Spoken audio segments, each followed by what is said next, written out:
কোনো মেয়েই চায় না যে বিয়ের পর বরকে নিয়ে পরিবারের কাছ থেকে আলাদা থাকতে, কিন্তু পরিবার এক প্রকার তাকে বাধ্য করে যেন আলাদা থাকতে। আমার ক্ষেত্রেও ব্যাপারটা একই হয়েছে। আমি আর আমার বর আমরা দুজনেই পরিবারের অমতে গিয়ে বিয়ে করেছি। শ্বশুরবাড়িতে এসে নিয়ে যখন পা রাখলাম, প্রথম পা রাখা মাত্রই আমার স্বামীর কাছে তার পরিবারের লোক শর্ত রাখলো যে বিয়ের রিসেপশনটা যেন আমার পয়সাতেই আর কি দেওয়া হয় বা দিতে হবে। এবং তাই করলাম আমরা দুজনে, যাতে সবার সাথে থাকতে পারি। কিন্তু সেই চাওয়াটাও যে আমাদের কতটা বড় ভুল হলো, বা সেই ডিসিশানটাও যে আমরা কতটা বড় ভুল নিলাম, সেটা পরে বুঝতে পারলাম আর কি। আমরা শ্বশুরবাড়িতে আসার পরদিনই সকালবেলা আমার হাতে আর কি ঝাঁটা ধরিয়ে দিয়ে বলা হলো যে বাড়ির সমস্ত কাজ আমাকেই করতে হবে। যেন মনে হলো তখন আমার কাছে যে আমার বর আর কি বাড়িতে বিয়ে করে বউ নিয়ে আসেনি, যেন মনে হলো যে একটা কাজের লোক নিয়ে এসেছে। আমার সামনে তখন গোটা পৃথিবীটাই যেন কীরকম ওলটপালট হয়ে গেল। আমি একরকম ভেবে নিয়ে আর কি এসেছিলাম যে না, আমি আমার পরিবারের সবাইকে ছেড়ে নিয়ে আসছি। পরিবার বলতে আমার বাবা, ভাই, এদের সবাইকে ছেড়ে নিয়ে আসছি বিয়ে আর কি। শ্বশুরবাড়িতে এসে নিয়ে আমি সবাইকে পাবো, মা পাবো, বাবা পাবো, ভাই বোন সবাই পাবো, সবাই ছিল।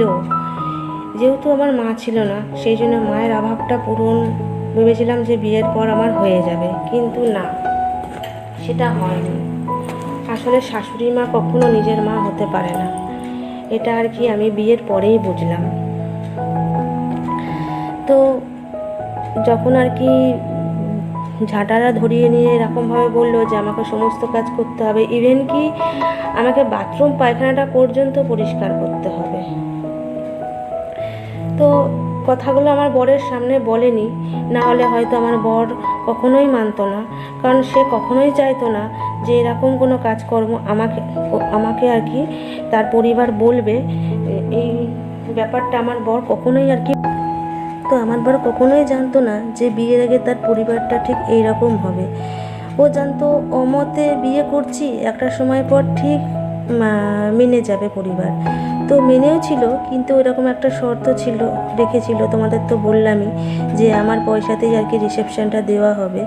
তো বিয়ের আগে আমি যতটুকু পয়সা জমিয়েছিলাম আর কি, ততটুকুই আর কি আমি রিসেপশনে খরচা করে দিয়ে আমার বরের হাতে তুলে দিয়েছিলাম। তো সেই পয়সাটা আমার বর আর কি আমার শ্বশুরমশাইয়ের হাতে তুলে দিয়েছিল। তো সেই সমস্ত পয়সা দিয়ে নিয়ে আর কি রিসেপশনটা দেওয়া হয়েছিল। তো আমার বরের সামনে কখনোই এমন কোনো কথাবার্তা বলতো না আমার শাশুড়ি বলো বা শ্বশুর বলো, যেটা আর কি আমার বর ওদেরকে খারাপ ভাবে। আমার বরের অবর্তমানে আর কি আমাকে এই সমস্ত কাজ করতে বলা হতো, বা কোনো রকম আর কি পিন করে কথা বলো, হ্যাঁ, এরকম কিছু। তো আমার খুব খারাপ লাগতো, জানো তো, খুব কান্নাকাটি করতাম। তো মন খারাপ হলেও আমার বর ঠিক বুঝতে পেরে যেত, কারণ আমার বর হচ্ছে মানুষটা একদমই অন্যরকম মানুষ। আমি কিছু না বললে পরেও আমার বর ঠিক বুঝতে পেরে যায় যে কিছু তো একটা সমস্যা হয়েছে, যার জন্য মনটা খারাপ বা কিছু, ঠিক না, বুঝতে পেরে যায়। কেন জানি না, ওর মধ্যে যেন আমার মায়ের মতন একটা আর কি স্নেহ বলো বা ভালোবাসা বলো, আমি ওর মধ্যে অনুভব করতে পারি, আমার নিজের মা যেটা আর কি বুঝতে পারতো, এরকম একটা ব্যাপার। তো যাই হোক, তো সমস্ত বাথরুম পায়খানা এগুলো পরিষ্কার করতে বলা হতো। আমি তাতেই রাজি হয়ে যাই, জানো, যাতে আমি আমার এই পরিবারের সবার সঙ্গে মিলেমিশে থাকতে পারি। কিন্তু বিশ্বাস করো, সেই চাওয়াটা আমার একদমই বৃথা। তো এদিকে কিন্তু আবার আমার স্বামীর কাছ থেকে সমস্ত সংসারের খরচা নেওয়া হতো। আমার স্বামী আর কি একটা প্রাইভেট স্কুলে আর কি টিচারের কাজ করতো, পড়াশোনা পড়াতো আর কি, টিচারই করতো প্রাইভেট স্কুলে। তো তখন প্রাইভেট স্কুলে আর কি কত আর মাইনে পাবে, হার্ডলি 5,000 টাকা, তারও কম ছিল।